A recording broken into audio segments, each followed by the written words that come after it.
નિરંતર સૌને પૂછતો ફરતો હતો કે પુરુષોત્તમપુરી ક્યાં છે, પુરુષોત્તમપુરી ક્યાં છે?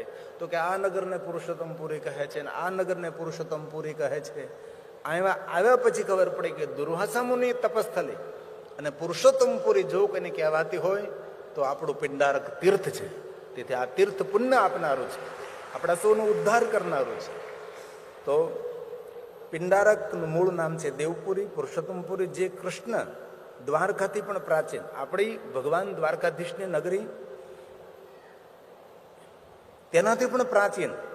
અહીં મહર્ષિ અગસ્ત્ય અને દુર્વાસાના આશ્રમ હતા. મહાભારતમાં તેના પિંડારક તીર્થ ક્ષેત્ર તરીકે ઉલ્લેખ છે. તત્ર પિંડારક નામ તપસા ચરિત્રમ શુભમ ઉજજયંતી શિખરમ સિદ્ધિ કરો મહાન. તપસ્વીઓને જલ્દી સિદ્ધિ આપનારું સ્થાન જે સૌરાષ્ટ્રની અંદર ઉજ્જયનચર્ય શિખરમ એટલે ત્યાં સૌરાષ્ટ્ર દેશમાં પિંડારક નામનું એક શુભ તીર્થ છે એવો મહાભારતમાં ઉલ્લેખ કર્યો.